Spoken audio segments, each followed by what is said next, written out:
Dalam babat Tanah Jawi diceritakan tentang Syekh Subakir dalam menumbali Tanah Jawa.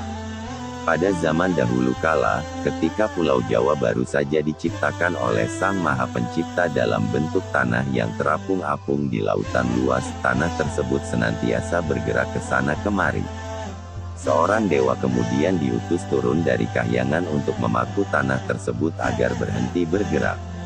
Kepala dari paku yang digunakan untuk memaku Pulau Jawa tersebut akhirnya menjadi sebuah gunung yang kemudian dikenal sebagai Gunung Tidar. Gunung yang terletak di pinggir selatan kota Magelang yang kebetulan berada tepat di bagian tengah Pulau Jawa tersebut memang berbentuk kepala paku, karena itu Gunung Tidar dikenal luas sebagai Pakuning Tanah Jawa. Legenda ini sangat melekat bagi masyarakat tradisional Jawa, tidak sekedar di Magelang, tapi juga ke daerah-daerah lain di Jawa, bahkan sampai di Lampung dan mancanegara, Suriname. Hal ini karena telah disebutkan dalam Jangka Joyoboyo dan mengalir secara tutur tinular menjadi kepercayaan masyarakat. Dalam legenda yang beredar di Pulau Jawa dikisahkan, beberapa kali ulama menyebarkan agama Islam di tanah Jawa tapi telah gagal. Orang-orang Jawa pada waktu itu masih kokoh memegang kepercayaan lama. Dengan tokoh-tokoh gaibnya masih sangat menguasai bumi dan laut di sekitar Pulau Jawa. Para ulama yang dikirim untuk menyebarkan agama Islam mendapat halangan yang sangat berat, meskipun berkembang tetapi hanya dalam lingkungan yang kecil, tidak bisa berkembang secara luas.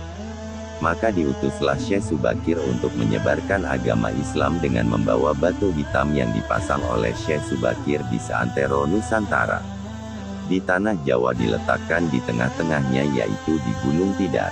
Kemudian, Gunung Tidar dikenal dengan Paku Tanah Jawa. Gunung yang dalam legenda dikenal sebagai Pakunya Tanah Jawa itu terletak di tengah kota Magelang. Di tengah lapangan di atas Gunung Tidar terdapat sebuah tugu dengan simbol huruf Sa, dibaca seperti pada kata solok dalam tulisan Jawa pada 3 sisinya. Menurut penuturan juru kunci, itu bermakna siapa salah selek siapa salah ketahuan salahnya.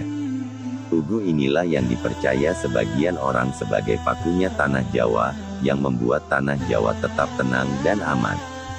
Gunung Tidar terkenal akan keangkerannya dan menjadi rumah bagi para jin dan makhluk halus.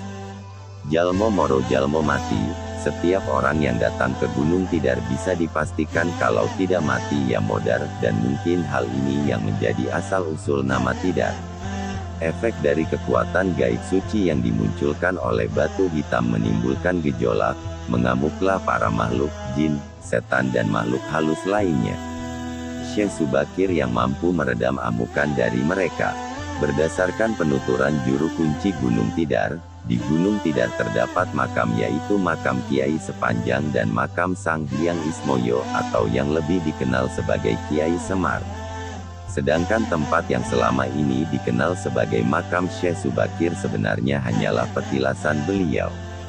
Jadi, beliau dikenal sebagai wali Allah yang menaklukkan jin dan makhluk halus di Gunung Tidar sehingga para makhluk halus tersebut mengungsi ke pantai selatan, tempat Nyai Roro Kidul.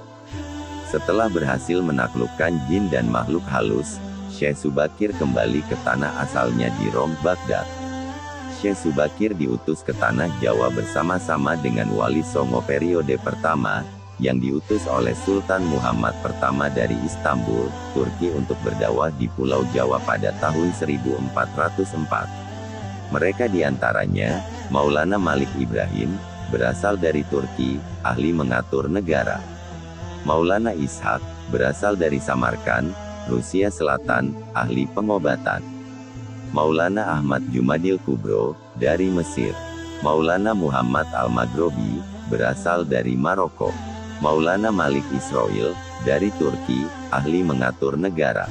Maulana Muhammad Ali Akbar, dari Persia Iran, ahli pengobatan. Maulana Hasanuddin, dari Palestina. Maulana Aliyuddin, dari Palestina.